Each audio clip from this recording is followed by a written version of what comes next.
Buenas tardes con todos los presentes, continuando con nuestro curso taller. En esta oportunidad vamos a hablar acerca de los métodos de diagnóstico para la tuberculosis.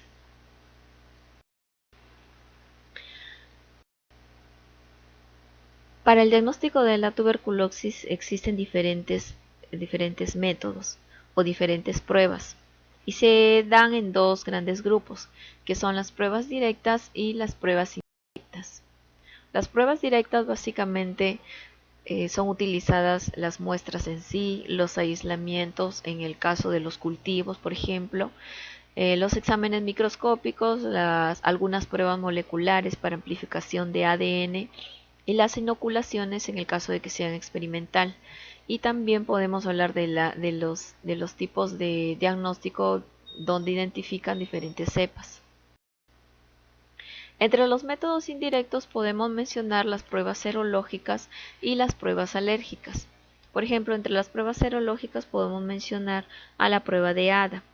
Este examen de ADA básicamente consiste en detectar una enzima de origen linfocitaria que se halla sobre todo en los líquidos serosos de algunos pacientes que presentan estos síntomas para tuberculosis.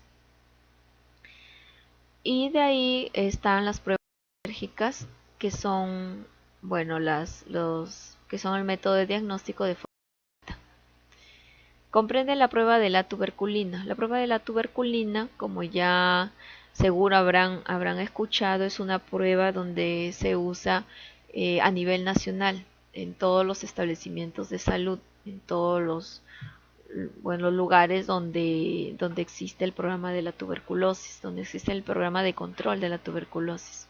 Es un método para el diagnóstico de esta enfermedad. ¿Qué es la prueba de la tuberculina?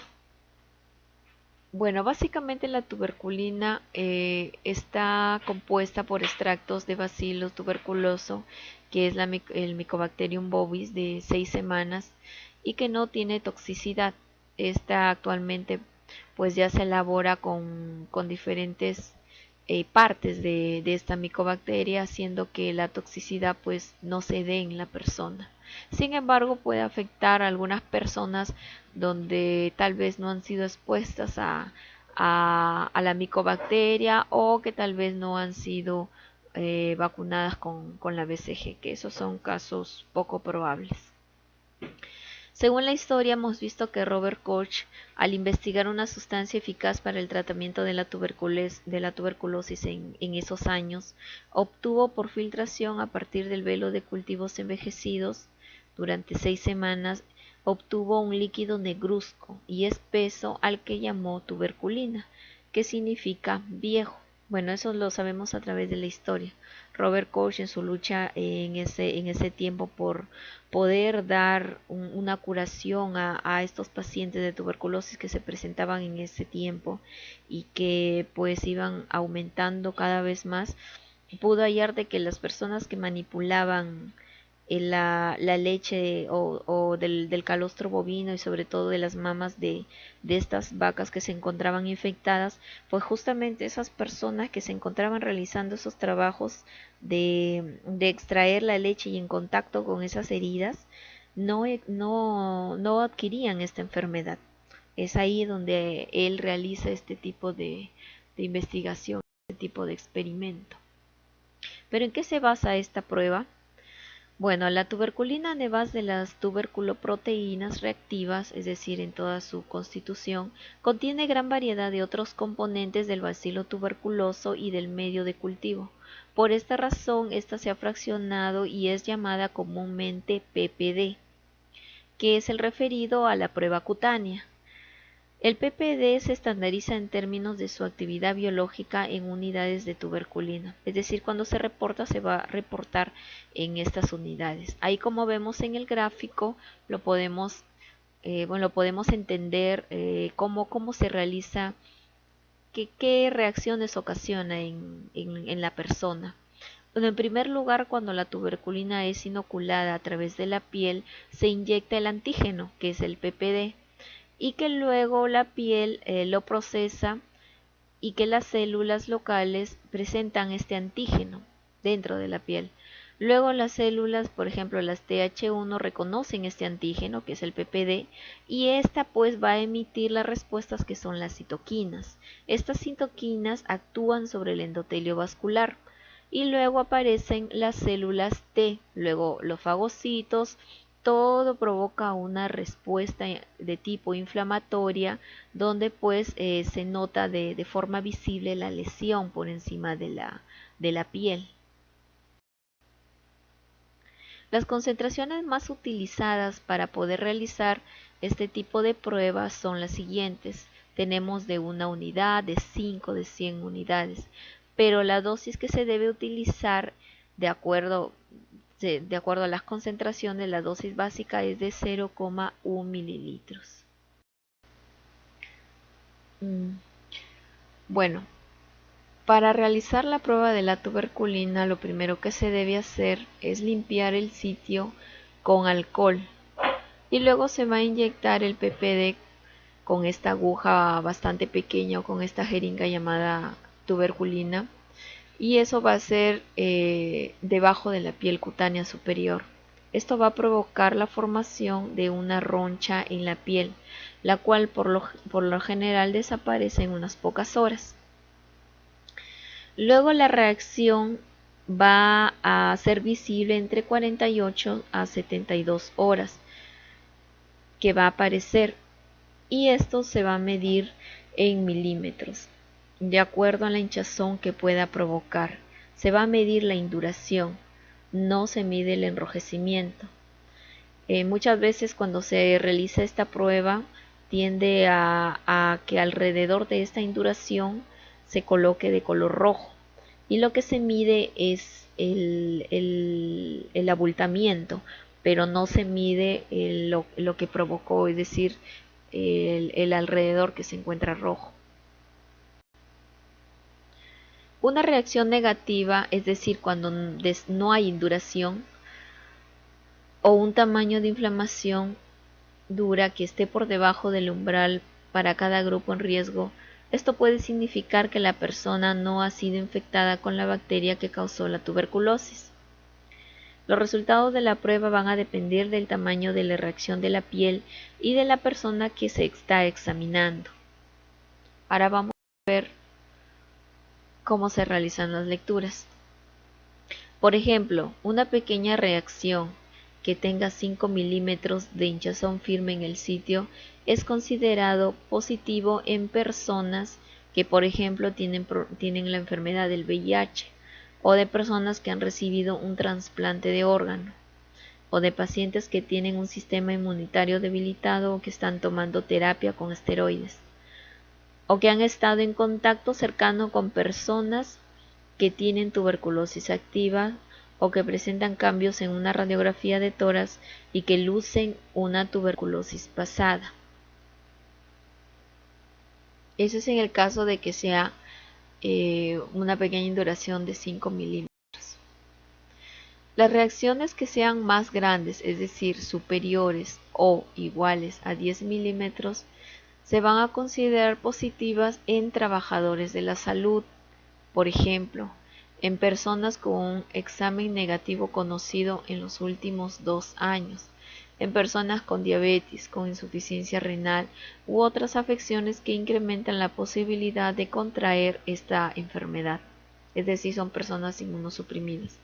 También se va a considerar positivos en personas consumidoras de drogas, de las que se inyectan, en personas inmigrantes que se han trasladado de un país con alta tasa de tuberculosis en los últimos 5 años, en niños menores de 4 años, en bebés, niños o adolescentes que estén expuestos, o adultos, sobre todo expuestos de alto riesgo, por decir familiares que se encuentren con tuberculosis, en estudiantes y empleados de ciertos ambientes de vida de grupo, por ejemplo en el caso de las prisiones, en los asilos de los ancianos, en los refugios para personas sin hogar, donde existe pues un aglomeramiento de personas y un hacinamiento donde hace pues mucho fácil de que se pueda contraer esta micobacteria.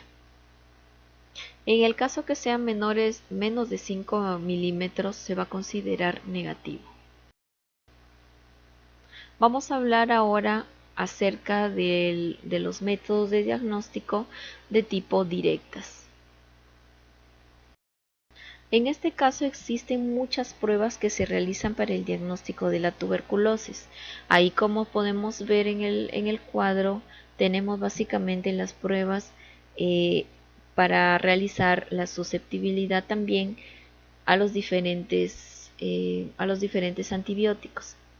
Tenemos pruebas fenotípicas y tenemos pruebas genotípicas que se van directamente al genoma, pruebas moleculares. Y pruebas fenotípicas se refiere a las pruebas de crecimiento, a las pruebas de las formas de esta micobacteria. Por ejemplo, entre las pruebas fenotípicas podemos mencionar algunas pruebas como las de MOTS, como el método de Gries, que también son llamadas el método de nitrato reductasa, ensayo de Fagos, el ensayo de agar en capa delgada, el método de las proporciones que se hacen en medio Lowenstein, el método de las proporciones en medio de 7H10, 7H11. También hay otros métodos donde se utilizan reducción de colorantes biológicos, sistemas también automatizados como el MG, el BACT 460 y 960, que son de diferentes versiones. Y entre las pruebas genotípicas podemos mencionar algunas como por ejemplo el XPER, también la prueba de secuenciamiento de genes de resistencia y también diferentes pruebas moleculares. El Genotype también se encuentra aquí. Vamos a hablar un poco acerca de estos métodos de diagnóstico. Entre ellas tenemos las pruebas de susceptibilidad convencionales, por ejemplo, las pruebas fenotípicas.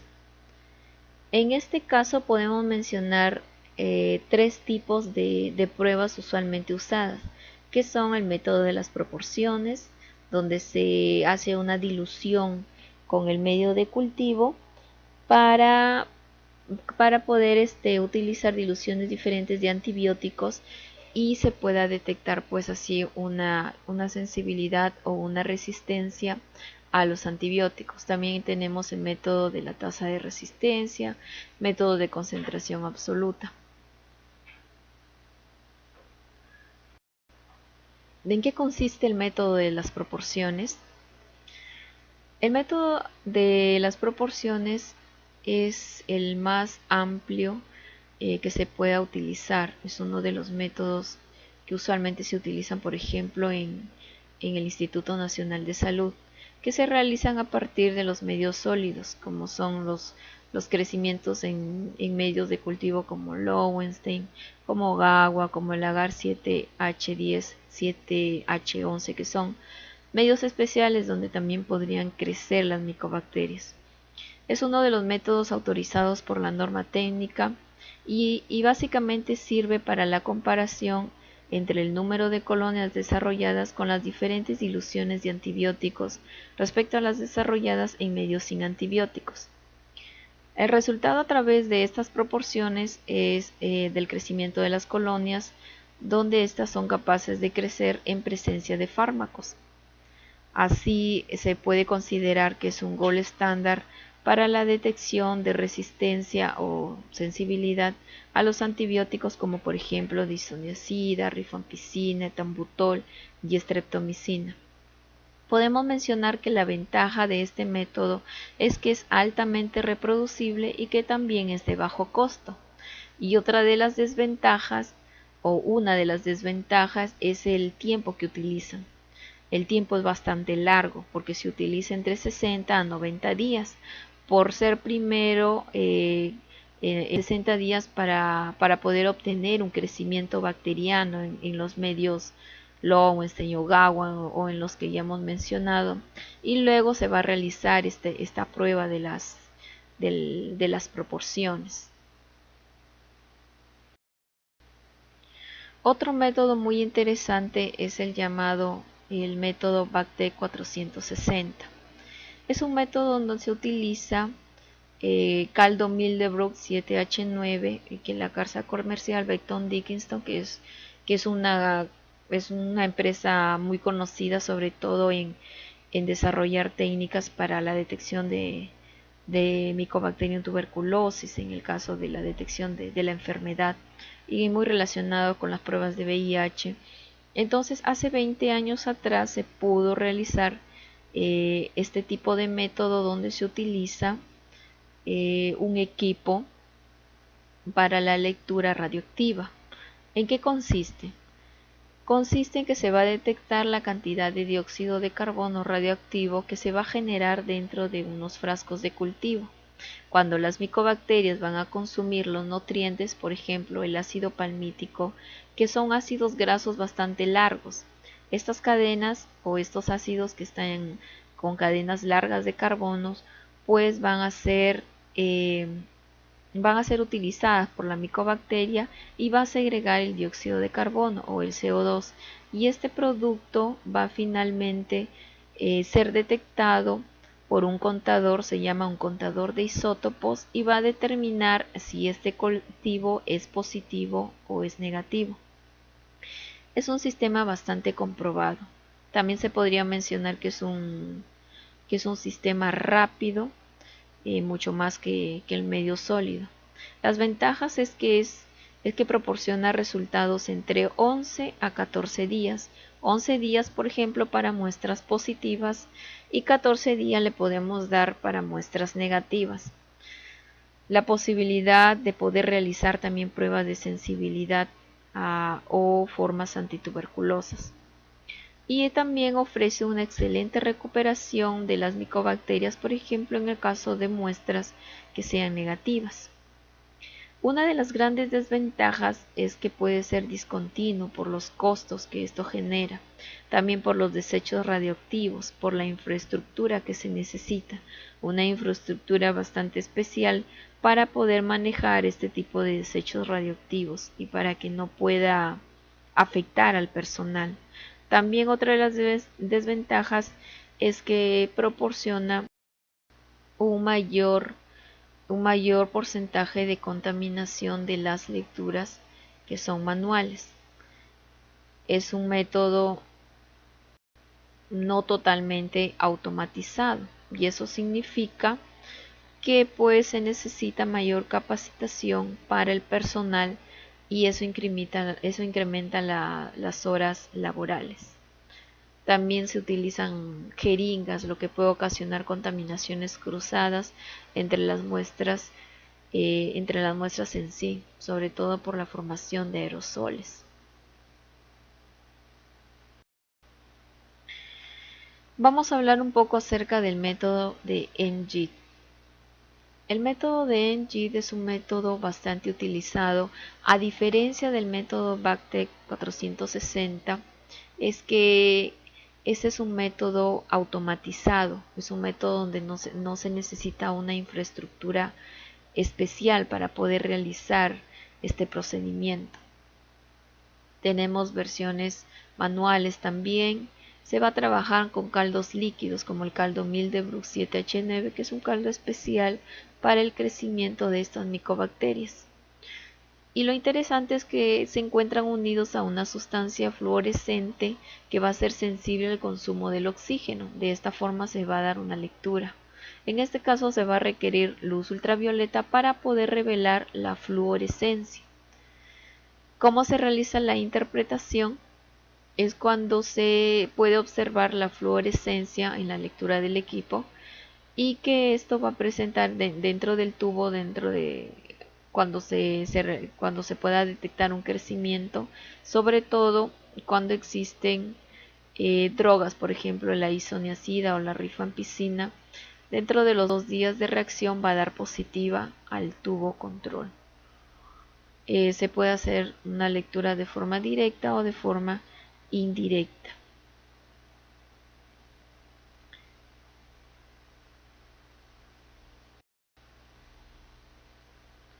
Bueno, también podemos mencionar a esta técnica llamada BACTEC 960, que es bastante similar al NGIT, que también es un método de diagnóstico donde emplea un sistema reflectométrico computarizado, y también pues va a determinar la cantidad de CO2 generado por la micobacteria.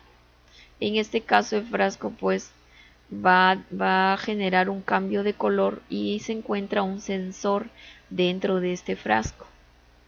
Cuando el dióxido de carbono se va a presentar, pues se va a emitir este cambio de color y también va a haber una emisión de luz que va a incidir sobre esta membrana y que a través de la longitud de onda que se tenga que reflejar, pues va a dar un registro de lectura.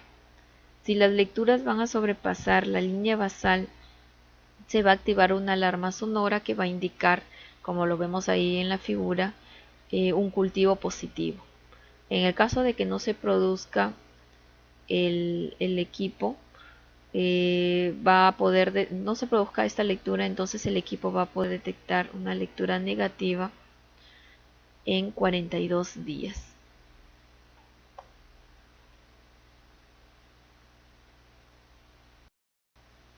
Ahora vamos a hablar acerca de los métodos rápidos para la tuberculosis MDR.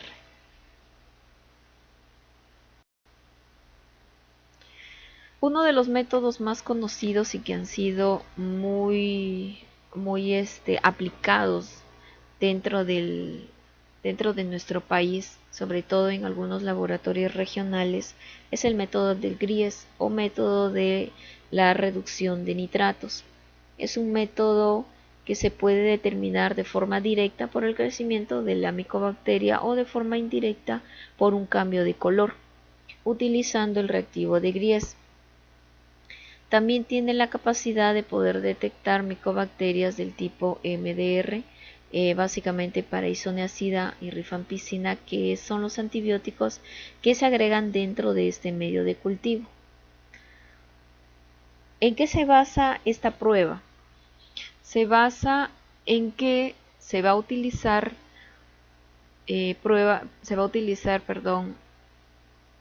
muestras de pacientes con BK positivos a partir de una cruz y sobre todo que sean muestras pulmonares. ¿Qué es lo que sucede? Las micobacterias tienen una enzima llamada nitrato reductasa, que esta enzima va a actuar sobre los nitritos y va a convertirlo de nitrato a nitritos. Entonces este cambio o esta variación pues va a darle el cambio de color cuando se pueda agregar el reactivo de Gries, dándole un color rojo grosella. De esta forma es que se va a evidenciar el crecimiento con el cambio de color en los tubos. Los que tengan fármaco, si presentasen este cambio de color, significa que el paciente es de tipo MDR con respecto a isoniazida y rifampicina. La cantidad que se pueda utilizar mínima son de 3 mililitros como muestra. Las lecturas se van a hacer de forma indirecta, es decir, entre 7 y 14 días en el caso de que pueda tener una viración del color, así como podemos observar ese color púrpura grosella, y de forma directa, es decir, hay tubos que se van a sembrar sin antibióticos para poder hacer la revisión también mensual y poder determinar si hay un crecimiento de la micobacteria. Se revisan en 14 días, en 21 y en 28 días para asegurarnos de que pueda haber algún crecimiento o que no lo haya. Y recientemente pues se encuentra recomendado por la Organización Mundial de la Salud y como les había mencionado, ya se encuentra incorporado en el Ministerio de Salud desde el año 2005.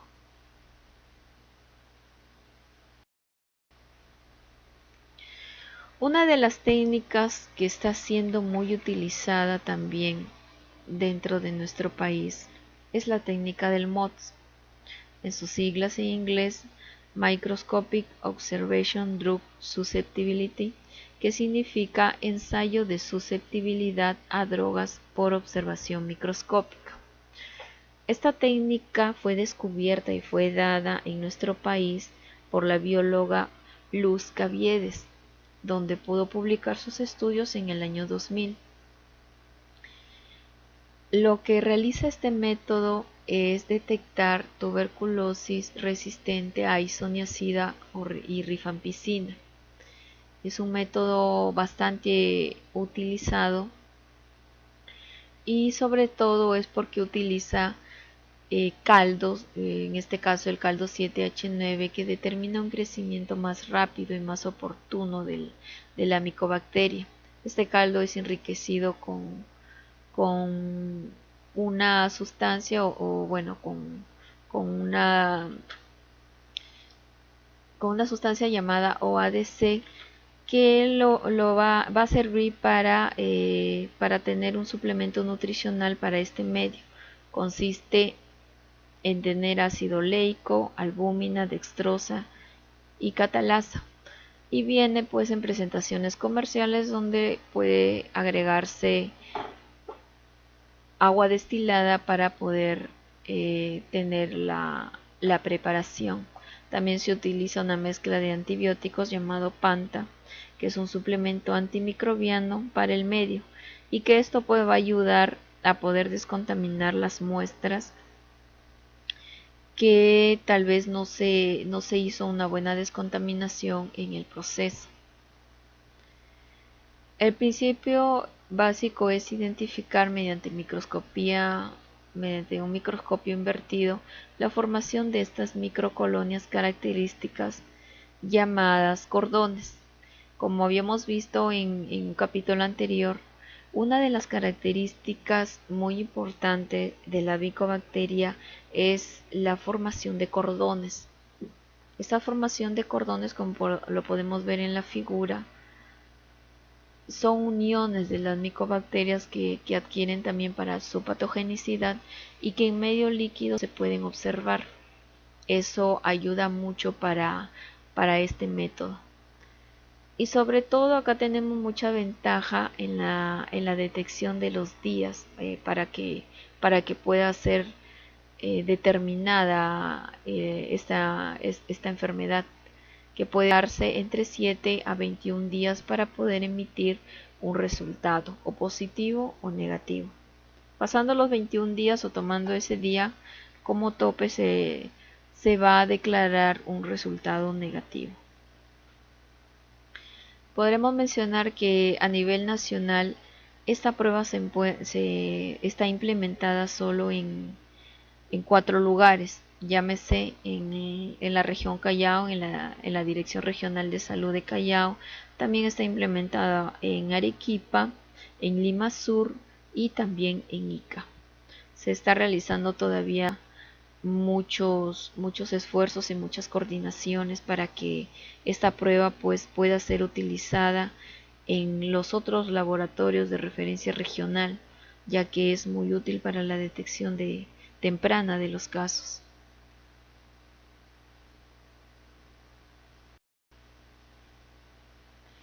Bueno, acá podemos mencionar sobre cómo es que se lleva a cabo esta prueba. Vemos de que dentro de los procedimientos pues se tiene que utilizar una cierta cantidad de muestra que puede variar entre 2 mililitros y que se tiene que agregar un reactivo que se llama hidróxido de sodio con N-acetil-L-cisteína, que va a servir para descontaminar la muestra. Luego esta mezcla se va a pasar por el vórtex y se va a dejar por 15 minutos. El pasar por el vórtex significa realizar una mezcla adecuada de este material para luego agregarle PBS. El PBS lo que va a ayudar es a poder disminuir la acción del hidróxido de sodio y que las micobacterias pues puedan estar aún viables. Se llena este tubo hasta 15 mililitros y luego se va a centrifugar por 15 minutos a 3000 revoluciones por minuto. Es preferible de que todo este proceso se realice básicamente en la centrifugación se realice en una centrífuga refrigerada, porque la generación de calor pues va a repercutir a la micobacteria y también puede generar ciertos aerosoles. Posterior a ese tiempo, lo que se hace es eliminar el sobrenadante y solo quedarse con el sedimento para poder resuspender con un líquido que se llama Panta, como ya lo habíamos mencionado antes, que es que son antibacterianos que van a ayudar a eliminar la flora acompañante de los esputos. Para este proceso solamente se van a utilizar esputos y bueno, en algunos casos también se pueden utilizar muestras extrapulmonares y se va a enriquecer también con el OADC. Es un componente que es un suplemento enriquecido que es el que va a ayudar a la mantención y al crecimiento de las micobacterias. Se utilizan también pocillos que tienen 24 unidades y estos básicamente se utilizan en los cultivos celulares, pero en este caso fueron adaptados para poder realizar estos métodos. Como vemos allí, se van a distribuir este caldo en todos los pocillos. Se va a utilizar también un controles positivos y controles negativos.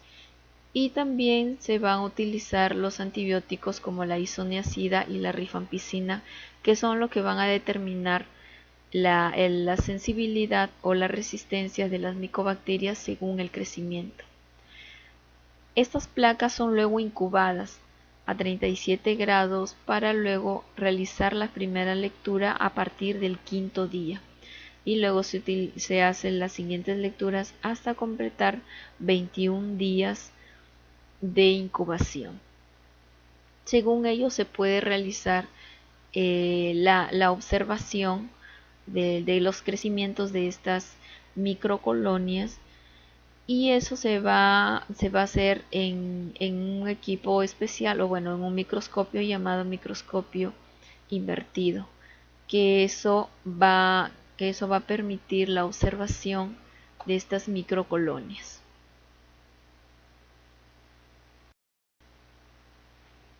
El MOS fue avalado por la Organización Mundial de la Salud desde el año 2009 para la detección de tuberculosis y tuberculosis MDR de forma directa y de forma indirecta. El inconveniente es que tiene menos rendimiento con la isoniazida. Como les había mencionado, se encuentra descentralizado solo en 4 regiones y bueno, se tendría que distribuir también a diferentes laboratorios regionales para que puedan contar con esta prueba. También se ha podido lograr una investigación con la ayuda del personal de investigación del laboratorio de la Universidad Nacional Cayetano Heredia, en donde se propone hacer las lecturas a través de la microscopía electrónica y a través del telediagnóstico.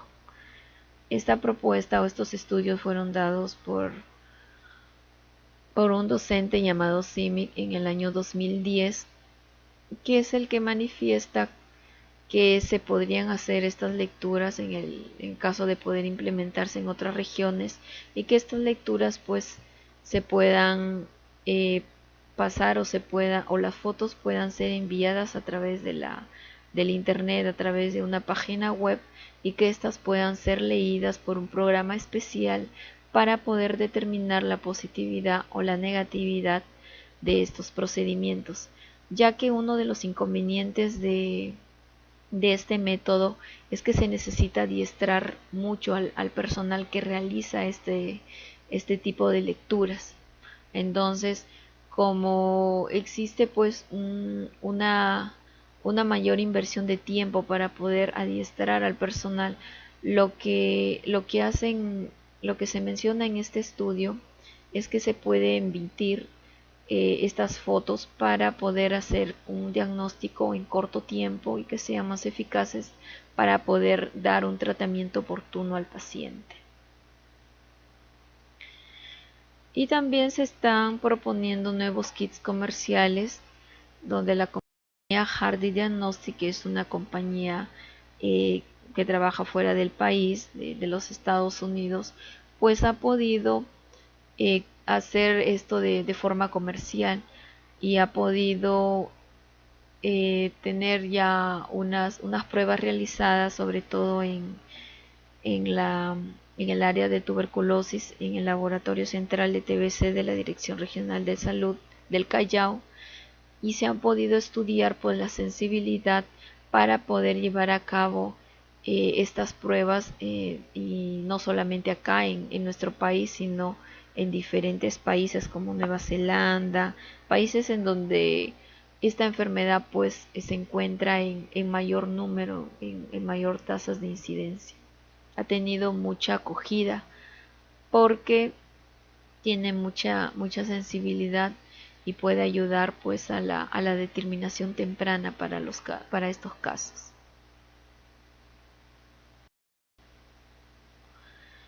Otro de los métodos que son bastante utilizados es el método de la detección de fagos. Esto consiste en que existen micobacteriófagos, es decir, virus que se insertan dentro de estas micobacterias y que van a provocar una lisis en la estructura. Se va a utilizar también diferentes agares y pues la presencia de estos fagos se van a determinar por los espacios blanquecinos, así como lo podemos ver en la imagen, ya que las micobacterias que han sido infectadas por estos fagos pues van a hacer la lisis celular correspondiente, y pues de esta forma es que se van a poder detectar. Ofrece resultados buenos para rifampicina, pero no para isoniazida.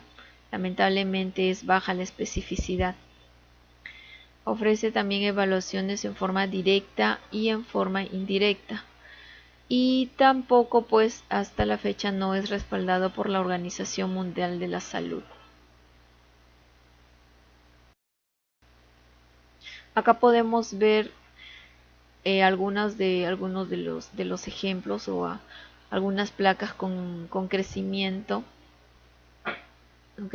bacteriano, y podemos ver la observación característica de los espacios blanquecinos que son llamadas las placas. Todos estos espacios se van a dar en el caso de que haya las placas se dan cuando está la micobacteria, pero en el caso de que no se encuentre, pues vamos a ver vamos a observar que hay ausencia de estas placas.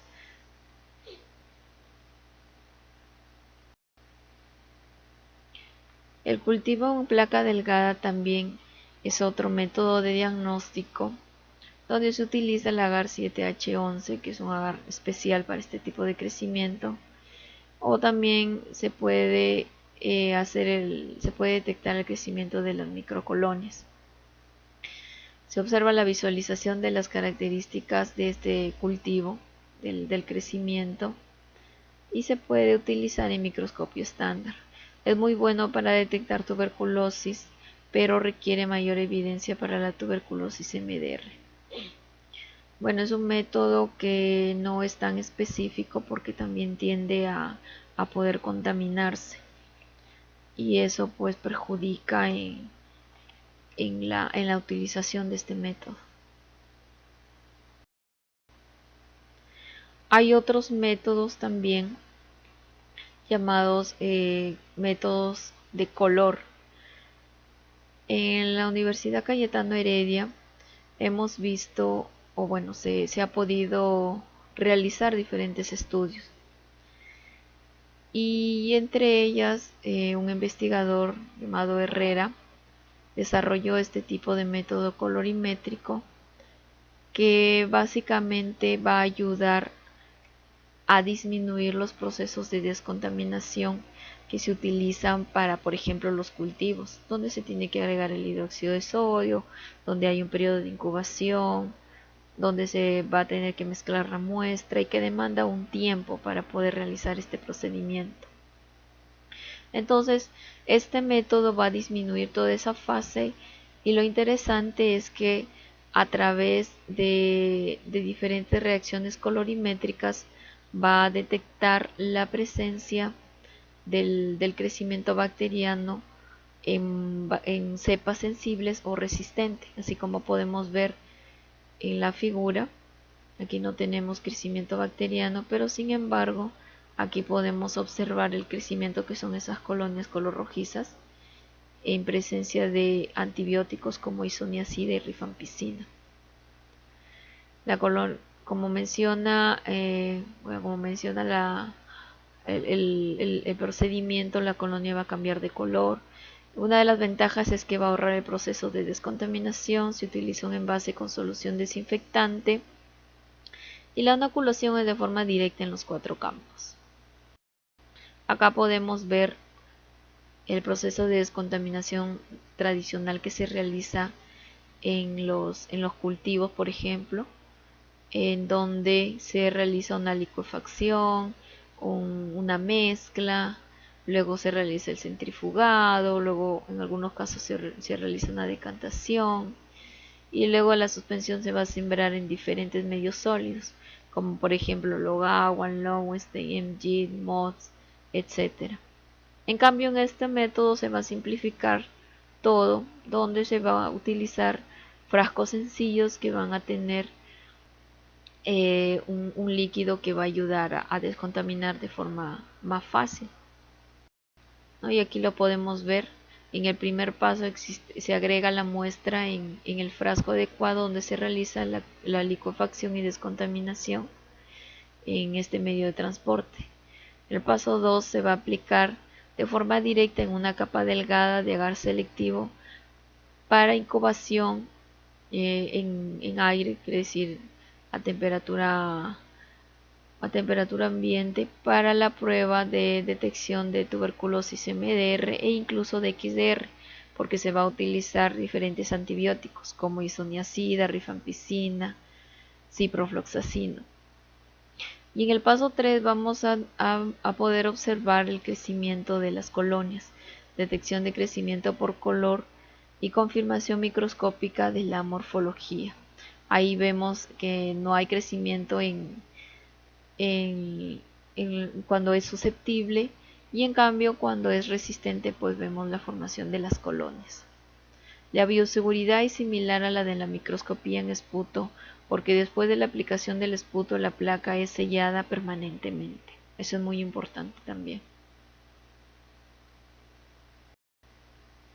Bueno, acá también podemos mencionar otros métodos colorimétricos que son métodos indirectos, donde usan indicadores de reducción o sales de tetrazolium, que es el reactivo que da el color, para poder detectar el crecimiento de las micobacterias en diferentes concentraciones de las drogas. Es decir, detectar el crecimiento, la concentración mínima inhibitoria. La resistencia se va a detectar al producir un cambio de color en el indicador añadido al medio. Se puede utilizar estos colorantes como el Amar Blue, por ejemplo, que cambia a rosado, o sal de tetrazolium, que es amarillo y cambia a un color púrpura. Se utiliza también Rema, que son diferentes colorantes, o bueno, son diferentes reactivos que te pueden dar color. Se puede utilizar en drogas de primera y de segunda línea. Es recomendado por la Organización Mundial de la Salud desde el año 2010. Y también otras pruebas moleculares donde se va a extraer el ADN de esta bacteria. Se va a amplificar las secuencias por el método del PCR, por la reacción en cadena de polimerasa, y donde se va también a realizar la hibridación reversa con ADN específico inmovilizado en líneas paralelas en una tira de papel. La hibridación es inferida porque se colocan las bandas respectivas, porque va a determinar un grado de color y se va a determinar de acuerdo a la comparación formada en las bandas. Aquí, por ejemplo, tenemos las pruebas del genotype. Bueno, acá tenemos un cuadro donde podemos observar los genes que manifiestan resistencias para diferentes antibióticos. Son regiones genómicas asociadas con resistencias a drogas de primera y de segunda línea. Ahí podemos determinar qué gen es el responsable de la resistencia a la rifampicina, a la streptomicina o acinacida, isoniazida y diferentes antibióticos utilizados en el esquema de tratamiento, y que estos van a ser determinados en diagnóstico de tipo molecular o en métodos moleculares, donde se va a investigar o se va a determinar el gen que es responsable de estas mutaciones. El genotype es una prueba que se realiza en el Instituto Nacional de Salud, es una prueba molecular donde uno de los primeros pasos es utilizar la amplificación de esta bacteria. Se utiliza cultivos de esputo positivo, donde ya ha pasado el proceso de descontaminación, y luego se realiza una amplificación. Esta amplificación va a ser dada sobre todo en el método de reacción en cadena de polimerasa, y van a ser comparados con una banda específica de poliacrilamida, en donde tienen diferentes porciones de genes, que eso se van a poder comparar con lo que se ha podido determinar en el procedimiento, y ahí se pueden comparar las regiones parciales de los genes, por ejemplo, del RPOB, CATG, que son las más conocidas para las resistencias de isoniazida o de rifampicina o de diferentes antibióticos. Esta prueba está basada sobre todo en un múltiplex que genera múltiples productos de amplificación, por ejemplo las ondas, las cuales mediante una hibridación reversa reconocen las mutaciones génicas, formando las bandas. En este caso hay tiras que contienen 27 bandas, que son por ejemplo 21 bandas que señalan las mutaciones y 6 bandas que se utilizan como control. Y eso va a ser determinada en estas tiras de nitrocelulosa, como lo podemos ver en la imagen. La presencia de uno o de más bandas, MUD, o la ausencia de estas bandas, o la combinación en cada zona de las drogas, será señal de la existencia de cepas resistentes a una o a más drogas. Acá podemos ver los equipos necesarios que se pueden utilizar para la realización de esta técnica, con el software también que va a determinar las lecturas. Bueno, acá vemos diferentes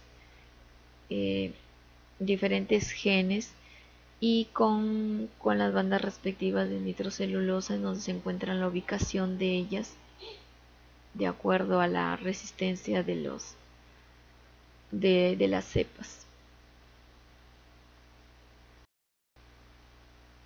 También otro método molecular es el método de ExPERT, que también ha sido muy utilizado en diferentes países. No mucho está incluido dentro de nuestro país, solamente el laboratorio central que lo realiza, pero no se realiza en los laboratorios regionales. Es un test molecular automatizado que detecta Mycobacterium tuberculosis y también resistencia a rifampicina. Utiliza, básicamente se hace la amplificación de la secuencia del gen RPOB, que es el gen más conocido para este tipo de resistencia. Utiliza la plataforma GenExpert, y que es un método cerrado donde la persona pues es poco probable de que se pueda contaminar. Sobre todo se utiliza un cartucho de plástico donde se realiza la lisis de la bacteria llamada sonicación. Se va a realizar también la extracción del ADN, la amplificación y la detección de este aplicón. El resultado se obtiene en 2 horas. Es un método bastante específico y bastante rápido, porque se obtiene en poco tiempo.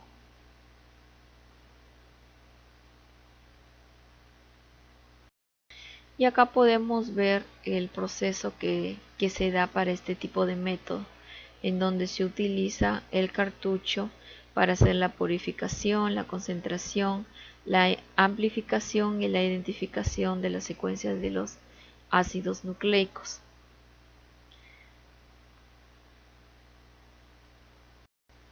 Acá también podemos ver las fases donde, la muestra de esputo ya descontaminado se va a transferir al cartucho, y la muestra pues pasa por todo este proceso donde las moléculas de ADN son mezcladas con el reactivo de lavado, el PCR, se realiza la amplificación en el equipo y luego se utiliza el software correspondiente para la lectura. El tiempo de recorrido 2 horas o 1 hora con 45 minutos. Es un procedimiento bastante rápido y con menos riesgo de contaminación.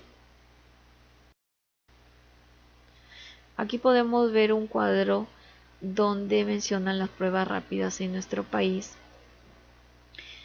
Se ha podido analizar la sensibilidad y la especificidad, así como otros criterios para poder utilizar diferentes métodos. Por ejemplo, el GRIES, el MOD, el XPER. Y podemos ver ahí que el método de GRIES, por ejemplo, ha podido dar un 100% de especificidad para isoniazida, para rifampicina. También tenemos una mayor sensibilidad, un 99.1%, un 93,5%, haciendo bastante útil esta prueba. El MOD también es una de las pruebas que tiene alta sensibilidad y alta especificidad en comparación con las otras pruebas mencionadas. Y acá también podemos ver un cuadro donde qué características básicas tiene cada muestra para los diferentes métodos. Por ejemplo, para el GRIES, para el MODS, para el MTBDR+, para el GenSPER. En este caso, para el método de GRIES se necesita baciloscopías positivas a partir de una cruz. También en el caso del MODS se necesita baciloscopías positivas, así como de las otras pruebas. El método de GRIES no se puede utilizar con muestras de baciloscopías negativas. En cambio, en el método de MODS sí podríamos utilizar muestras de baciloscopías negativas. El MTBDR, bueno, no se ha podido determinar eso en su totalidad. Es preferible que se utilicen muestras positivas a partir de una cruz. Y el GenSPER sí se puede utilizar muestras con BK negativo. En el caso de las muestras extrapulmonares se pueden procesar con el método de MODS, pero sin embargo en los otros métodos no es preferible no procesarlo porque no dan buenos resultados. Cultivos de micobacterias de tipo indirecta también lo podemos determinar con el método de GRIES y con los otros métodos, a excepción del MODS. En las muestras en pacientes antes de inicio del tratamiento también se puede determinar con todos estos métodos. También muestras de pacientes en tratamiento o fracaso solamente son determinados con el método de MTBDR+. El tiempo de proceso, bueno, también ahí podemos ver el tiempo en días que demanda cada procedimiento, cada método.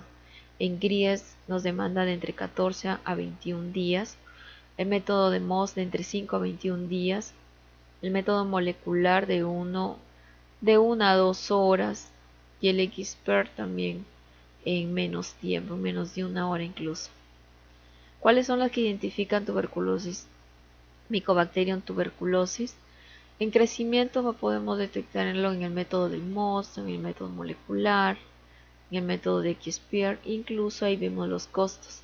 Vemos que el método de GRIES también es un método de bajo costo, así como el método de MODS.